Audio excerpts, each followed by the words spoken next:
चार वेद 6 शास्त्र में यही बात लिखी है, दुख देने से दुख मिलेगा और सुख देने से सुख मिलेगा। तो ऐसे बेचारे जीव, उनकी शुद्धि कैसे हो? हे भगवान, जो कल्याणकारी साधनों में सबसे श्रेष्ठ हो, जो पवित्रों को भी पवित्र बनाने वाला हो और श्री कृष्ण की शाश्वत प्राप्ति का साधन हो, उस साधन का उपदेश हमें करें। देखो, भगवान की प्राप्ति दो प्रकार की होती है, एक भगवत प्राप्ति और एक भगवान की शाश्वत प्राप्ति। क्या? एक तो केवल भगवत प्राप्ति और एक शाश्वत भगवत प्राप्ति।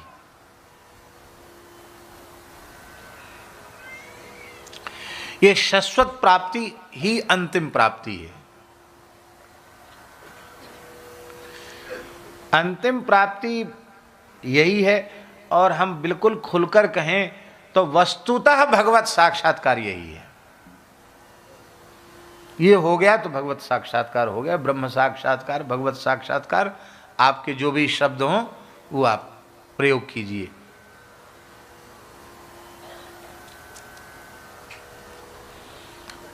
हमारे यहां भगवान की प्राप्ति के कई प्रकार बताए गए हैं।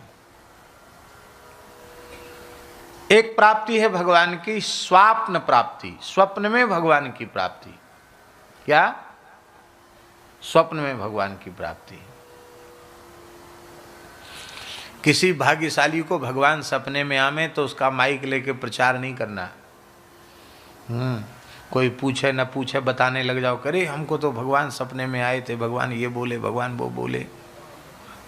पहले तो शायद एक आध बार सच्ची बात कहो, बाद में दिखेगा तो कुछ नहीं, अनुभव भी लुप्त हो जाएगा।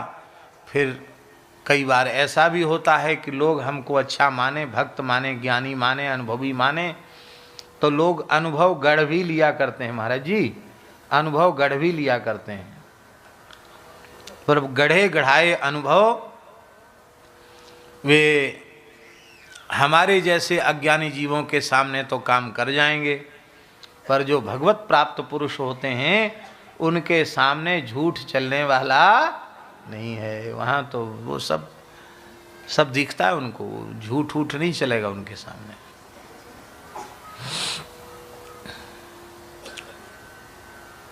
एक बहुत बड़े विद्वान, सत्य घटना सुना रहे हैं आपको, बहुत बड़े विद्वान, वेदांत विषय के बहुत प्रकांड विद्वान, जीवन भर जिन्होंने वेदांत पढ़ाया, वो हमारे पूज्य गुरुदेव पहाड़ी बाबा महाराज का दर्शन करने आए। महाराज जी नीम के वृक्ष के नीचे बैठे रहे थे, एक लंगोटी लगा के। उन्होंने साष्टांग प्रणाम किया, चटाई पर बैठ गए। एक क्षण उन्होंने, महाराज जी ने ऐसे नेत्र उठा के उनकी ओर देखा, फिर नीचे, और डर के मारे उनके सामने कोई कुछ बोलता था नहीं। और हमने कहा, महाराज जी अमुक महापुरुष आए हैं, बड़ी श्रद्धा लेके आपका दर्शन करने आए हैं। कुछ नहीं बोलो, तो चुपचाप बैठे थे ऐसे। अब यहाँ वैसी जगह नहीं, हम बताते किस मुद्रा में महाराज जी बैठते थे। 1 घंटे तक बैठे रहे, कुछ नहीं बोले, वो ऐसे ही बैठे रहे सिर झुकाकर। उस समय पूज्य मिश्री जी गुरु जी भी वहीं बैठे थे, उनको भी ठीक नहीं लगा कि महाराज जी कुछ नहीं बोल रहे। सब शांत सुन्न एकदम सब चुप बैठे रहे। अंत में उन्होंने कहा कि जहां हम रुके हुए हैं वहां गेट बंद हो जाएगा, मैं अब चलूं। तो हमने उनको प्रसाद दिया और उनको गेट तक विदा करने गए। जैसे ही वो गेट से बाहर हुए, सो महाराज जी बैठ गए।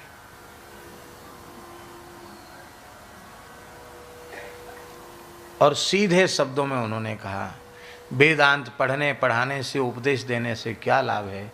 जीवन में पवित्रता नहीं आई।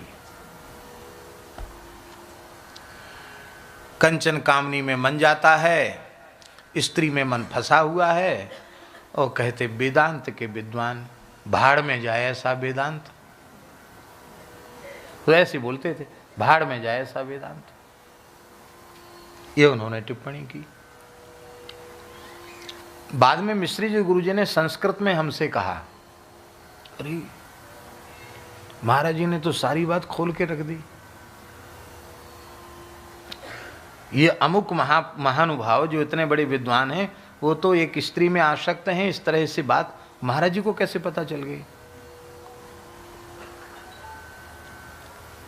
तो महाराज जी का चाहिए था कि महाराज जी उनसे एक आध कोई वेदांत की बात सुनते, पूछते, उपनिषद की बात। कुछ नहीं पूछा, कोई चर्चा ही नहीं की उन्होंने, देखा ही नहीं उनकी तरफ। क्या देखना? कहते पूज्यमान जी 1 लाख आदमी खड़े हों, उसमें से किसी एक आदमी को बुलाओ, हम उसके पूर्व के पूर्व जन्मों के संस्कार और आगे आने वाले इसके संस्कार हमको ऐसे दिखते हैं जैसे साफ दर्पण में छवि दिखती है। हम अंधे नहीं हैं, ऐसा बोलते थे वो। ऐसे समर्थ पुरुष थे वो। हम अंधे नहीं हैं। तो उनके सामने थोड़ी चलेगा कि तुम स्वप्न के अनुभव झूठे सच्चे सुनाने लग जाओ, वो कहेंगे वाह वाह क्या कहना, तुम तो बड़े सिद्ध हो। स्वप्न दर्शन भी दर्शन है। यद्यपि स्वप्न को लोग झूठ मानते हैं, पर जिन सच्चिदानंद भगवान की अनुभूति स्वप्न में हो रही है वे सत्य नहीं परम सत्य हैं। इसलिए भगवत संबंधी स्वप्न झूठ हैं ऐसा सोचने वाले भी अपराधी। कितने पुराणों में ऐसे प्रसंग हैं जहां स्वप्न में ही भगवत साक्षात्कार और आशीर्वाद की प्राप्ति हो गई। इसलिए स्वप्न दर्शन भी दर्शन है। दूसरा दर्शन है भगवान का ध्यान में दर्शन। ध्यान करते करते ध्यान में दर्शन होने लग जाता है। जैसे सेठ जी ने निर्देश किया था और श्रद्धेय भाई जी ने जैसीडी की बात है, वहाँ रहकर उन्होंने ध्यान का अभ्यास किया और वो कहते थे तुम ध्यान कराओ, और होते होते फिर ध्यान में अनुभव भी होने लग गया और फिर तो प्रत्यक्ष दर्शन भी उनको हुआ। कथा आप सबको, इतिहास सबको आपको मालूम है। तो दूसरा दर्शन है ध्यान का दर्शन। ये स्वप्न दर्शन से श्रेष्ठ है। ये स्वप्न के दर्शन से श्रेष्ठ है ध्यान का दर्शन। और इससे आगे दर्शन है प्रत्यक्ष दर्शन। क्योंकि वो हमारे जो अंतर्यामी श्री ठाकुर जी हैं, जो केवल हमारे ध्यान का विषय बने हुए थे, वही भगवान हमारे सामने प्रकट हो गए। जैसे जिन भगवान का ध्यान ध्रुव जी कर रहे थे, नेत्र खोले तो वही भगवान उनके सामने खड़े। तो प्रत्यक्ष दर्शन ध्यान के दर्शन से भी श्रेष्ठ है। और अब इस प्रत्यक्ष दर्शन से बढ़कर भी एक दर्शन है। उस दर्शन का नाम है शाश्वत दर्शन। क्या? शाश्वत दर्शन, शाश्वत भगवत प्राप्ति। भगवान ने प्रत्यक्ष दर्शन दिया और दर्शन देकर भगवान अंतर्धान हो गए। तो दर्शन में सुख हुआ और भगवान चले गए तो वियोग का दुख हुआ। और भगवान कभी हमारी आंखों के सामने से हटे ही नहीं। तो यह है अंतिम प्राप्ति, शाश्वत प्राप्ति। और जब तक यहां तक साधक न पहुंच जाए तब तक उसे चैन से बैठना नहीं चाहिए। तब तक कार्यम वा साधेयम देहम वा पातेयम, इस संकल्प को लेकर के साधन में लगना चाहिए।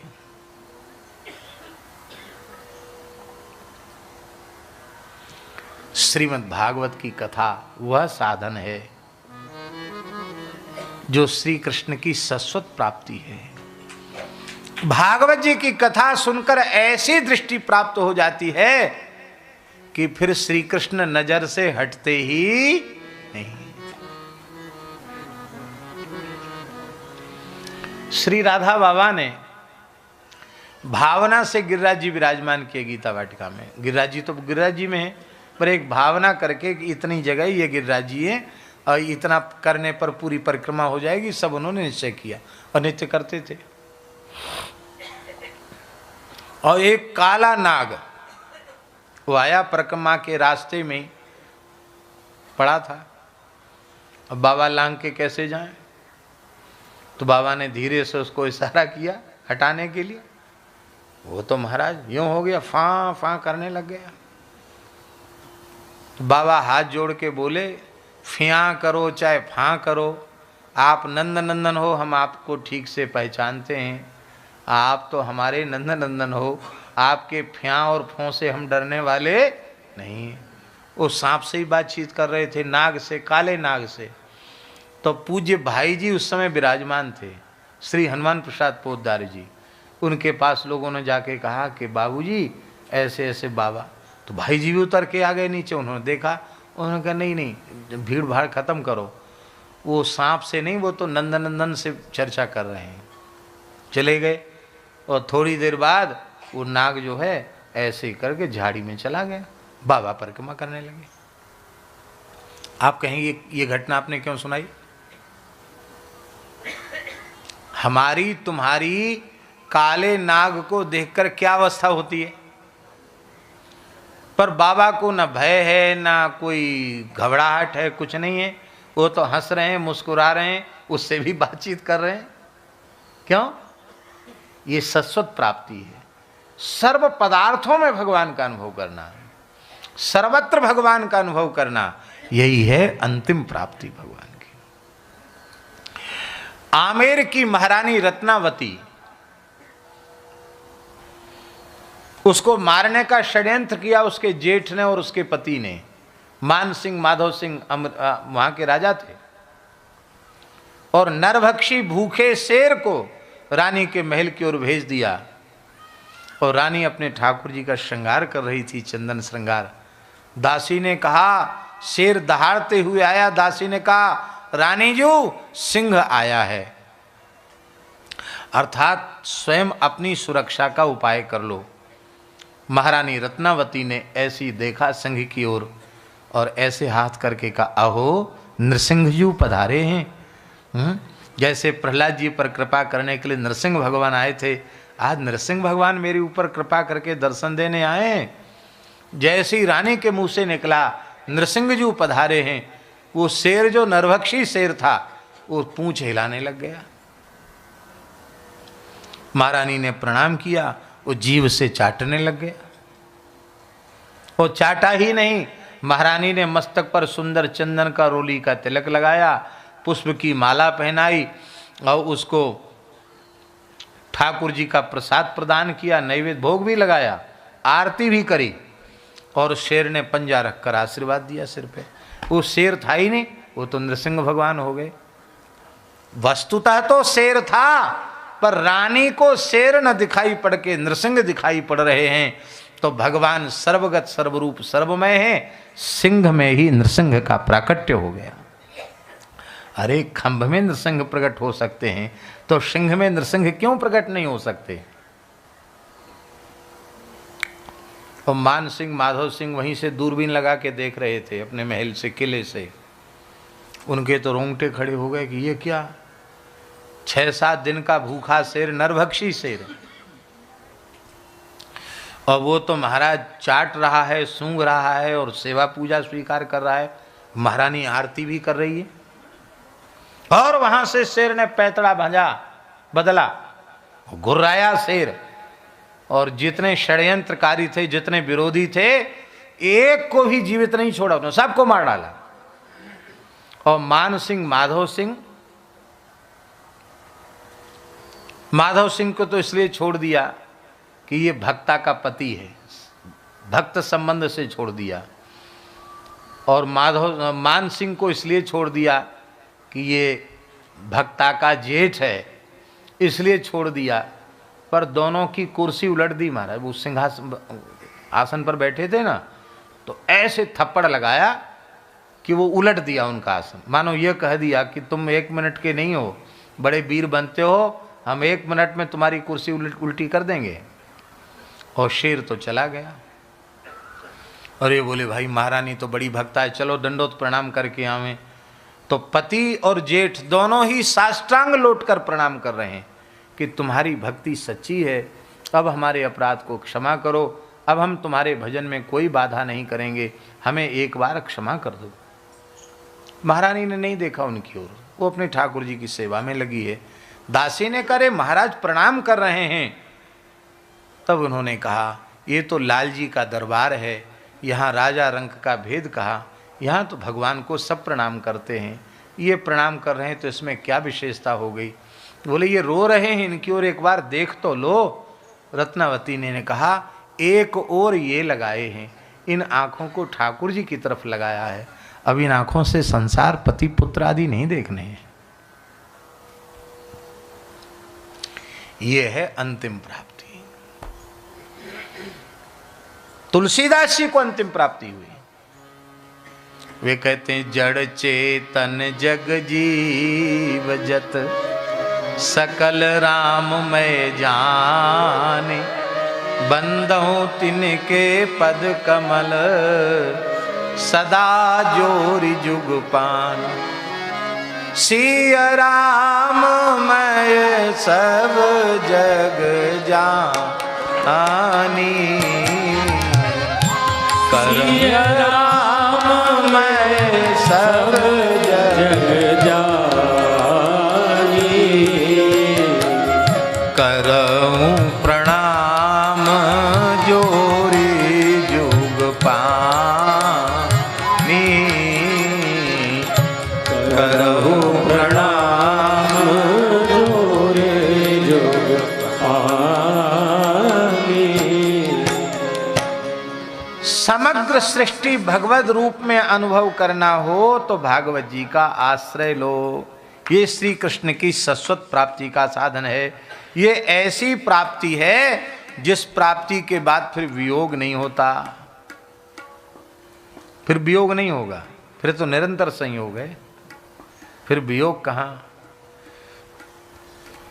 हे भगवान, एक चिंतामणि बहुत प्रसिद्ध है, देखी नहीं सुनी सुनी है। वो चिंतामणि किसी को प्राप्त हो जाए तो वो चिंतामणि संसार के सभी सुख दे सकती है, जो चाहो सो चिंतामणि दे देगी। पर उस चिंतामणि से कहो कि तुम स्वर्ग का सुख दे दो, वो कहेगी नहीं मैं स्वर्ग का सुख नहीं दे सकती, मैं तो केवल धरती के सुख दे सकती हूँ। स्वर्ग में एक कल्पवृक्ष है, उससे कहो तो वो तुम्हें स्वर्ग के सभी सुख दे देगा।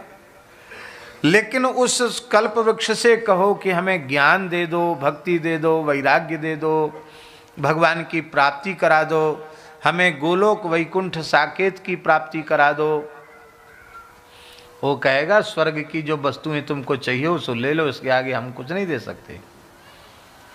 पर श्री शौनक जी कह रहे हैं चिंता मणिर्लोक सुखम सुरद्रुः स्वर्ग संपदम प्रयच्छति गुरु प्रीतो वैकुंठम योगी दुर्लभम। चिंतामणि संसार के सुख दे सकती है, कल्पवृक्ष स्वर्ग के सुख दे सकता है, किंतु सद्गुरु प्रसन्न हो जाएं तो योगी दुर्लभ वैकुंठ को वे प्रदान कर देते हैं। अब यहां आचार्य जी एक बात ध्यान देने की है, सूत जी उनके गुरु नहीं है और न शौनकादि ऋषि उनके चेले हैं।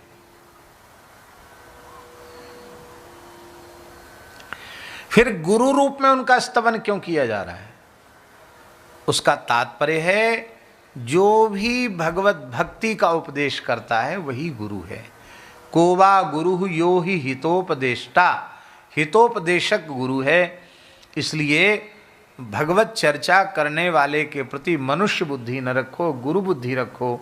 यही प्रेरणा देने के लिए ये बात कही जा रही है, क्योंकि जहाँ कहीं कोई अच्छी बात हमारे सुनने में आती है उस अच्छी बात का प्रकाशक गुरु तत्व ही होता है।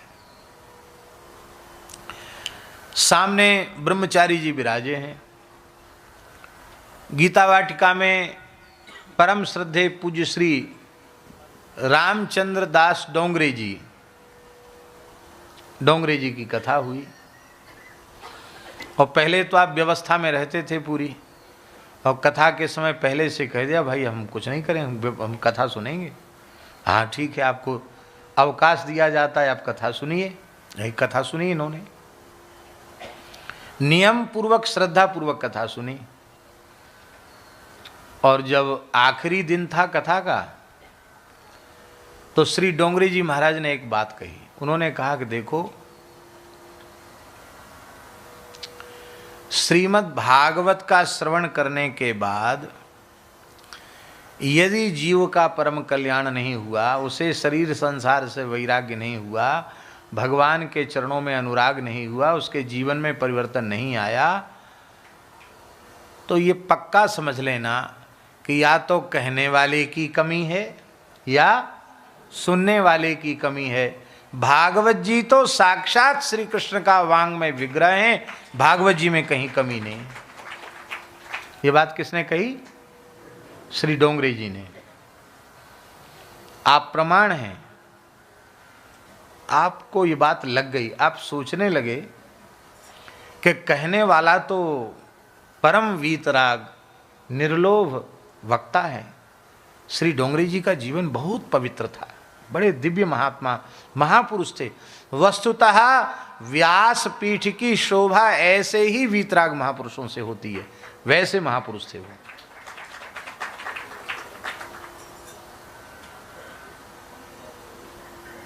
बड़ा दिव्य जीवन था उनका। आपने मन में सोचा कि वक्ता में तो कमी है ही नहीं, ये तो सुख स्वरूप हैं, और भागवत जी में कमी नहीं है। अब सब कुछ त्याग कर भजन में न लगे तो कमी तो हमारी है। यही बात है ना महाराज जी। और आपने तत्काल फैसला कर लिया कि अब हमको गंगा जी की शरण में रह के भजन करना है। और सबको बड़ा आश्चर्य हुआ, लोग भाई पुनर्विचार करो। बोले पुनर्विचार नहीं करना है, अब जो भीतर से पक्का हो गया सो हो गया। यहाँ आकर फिर आज भी भाई जी का जो पावन कक्ष है वहाँ रह करके, और गंगा जी ने आप पर खूब कृपा की। गंगा जी की अपार कृपा है। गंगा जी जो है ना, वो साक्षात भगवान है। गंगा जी की प्राप्ति भगवान की प्राप्ति, ऐसा समझ लो। हम सब भगवान के सामने बैठे, प्रत्यक्ष भगवान के सामने बैठे। गंगा जी का दर्शन हो गए।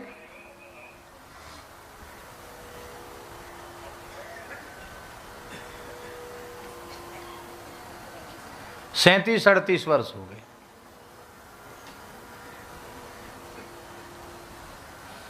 एक वाक्य ने एकदम जीवन बदल दिया, दिशा बदल दी।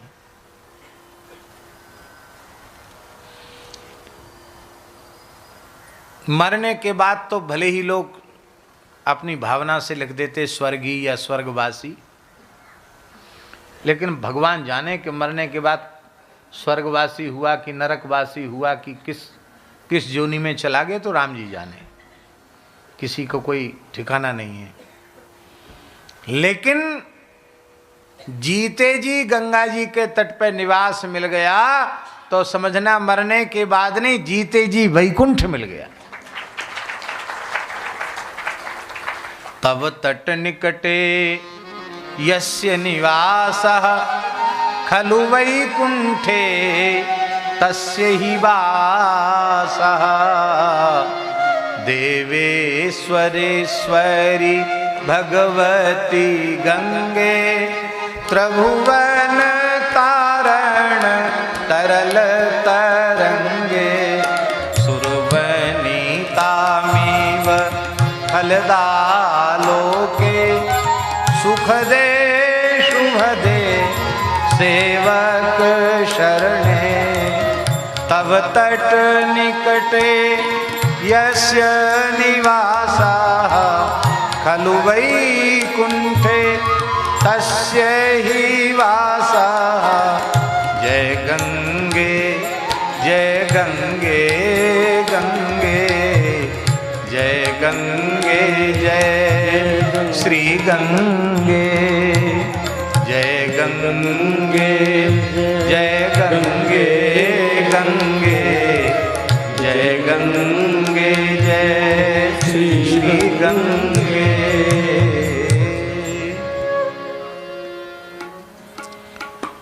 भगवान की प्राप्ति में वियोग का भय नहीं होना चाहिए, और वो वियोग का भय नहीं रह जाता है। भागवत की कथा सुनने के बाद सब में भगवान दिखने लग जाएंगे। ईमानदारी से कथा कहो, ईमानदारी से कथा सुनो, तो संपूर्ण दृश्य जगत तिरोहित हो जाएगा।